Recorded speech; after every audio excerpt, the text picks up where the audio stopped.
என்னங்க நடக்குது, என்ன நடக்குது உள்ள? முதல் நாமினேஷன் அப்படிங்கிறது ரெடி ஆகிட்டு இருக்கு. முதல் நாமினேஷன் பண்றதுக்கான வேலைகள்லாம் நடந்து கொண்டு இருக்கிறது.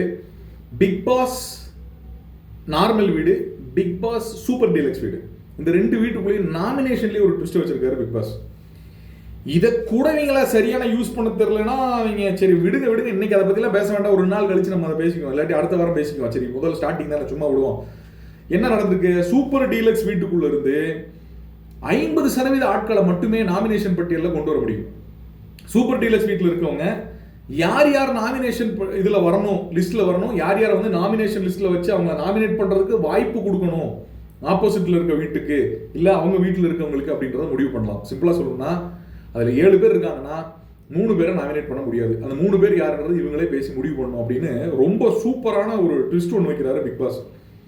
இதை பயங்கரமாக யூஸ் பண்ண போகிறாங்கடா அப்படின்னு நான் நினச்சிக்கிட்டு இருந்தேன். பார்த்தா எல்லாரும் தன்னோட வாழ்க்கையை பற்றி பேசி தன்னுடைய விஷயங்களை பற்றி பேசி திருப்பி இந்த இடத்துல கெஞ்ச ஆரம்பிச்சிட்டாங்க. முதல் நாள் அப்படின்றனாலையான்னு தெரில, ரம்யா ஜோலாம் வந்து பார்த்தீங்கன்னா கண் கலங்கிட்டாங்க. நான் வாழ்க்கையில் கஷ்டப்பட்ட விதம் அப்படின்னு பார்த்தீங்கன்னா, நான் வெளியே போகணுன்னு இருந்துச்சுன்னா பரவாயில்ல, நான் வெளியே போகிறேன், நான் நாமினேஷனுக்கு போகிறேன் அப்படின்னு அழுக ஆரம்பிச்சிருச்சு அந்த பிள்ளை.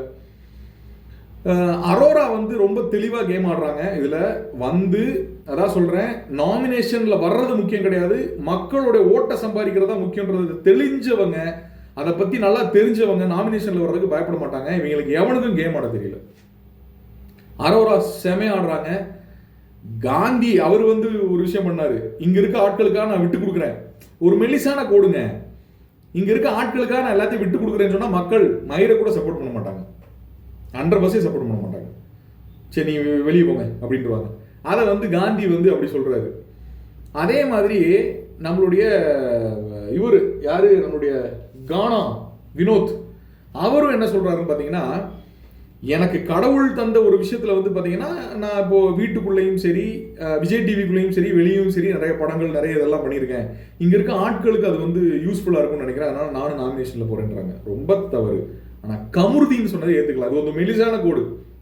நான் மக்களை மீட் பண்ணிட்டு வரணும்னு நினைக்கிறேன், மக்களை மீட் பண்ணிட்டு வந்தால் தான் என்னுடைய இது இருக்குன்னு நினைக்கிறேன், ஸோ அதனால் நான் என்னுடைய செயல்பாடுகள் எப்படி இருக்குன்னு நானே கெஸ் பண்ணணும் அப்படின்னா நான் மக்களை மீட் பண்ணிட்டு வரேன் அப்படின்ற ஒரு விஷயத்தை போடுறாரு. அது பயங்கரம். ஓகேவா? ஸோ இந்த 4 பேருடைய விஷயத்துல எவ்வளோ டிஃபரன்ஸ் இருக்குன்றத பாருங்க. காந்தி அவருடைய பெர்ஸ்பெக்டிவும் வினோத்தோட பெர்ஸ்பெக்டிவும் ஒர்க் ஆகாது, மக்கள் வந்து சப்போர்ட் பண்ண மாட்டாங்க.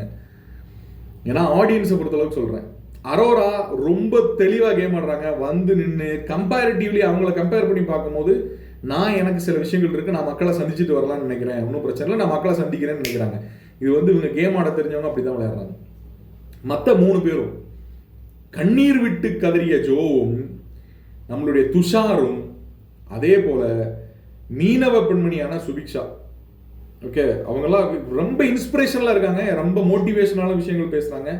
பட் ஆனால் நாமினேஷன் அப்படின்னு வரும்போது பயப்பட தேவையில்லை, வெளியிருந்து இருக்க ஆட்களுடைய சப்போர்ட் கண்டிப்பாக அவங்களுக்கு இருக்குன்றதை அவங்க மறந்துட்டு இது பண்ணுறாங்க. போக போக புரிஞ்சுக்குவாங்களா அப்படின்றத பொறுத்து பார்ப்போம்.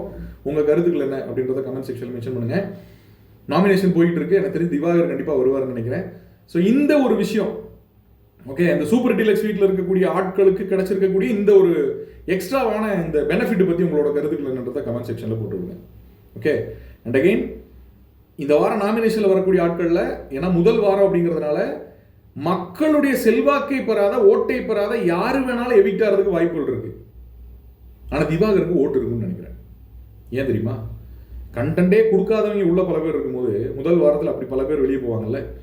திவாகர் ஏதோ ஒன்று பண்ணிட்டு இருக்காரு, ஒரு 50 நாள் வச்சு அடிப்பாங்கன்னு நினைக்கிறேன். பார்ப்போம்.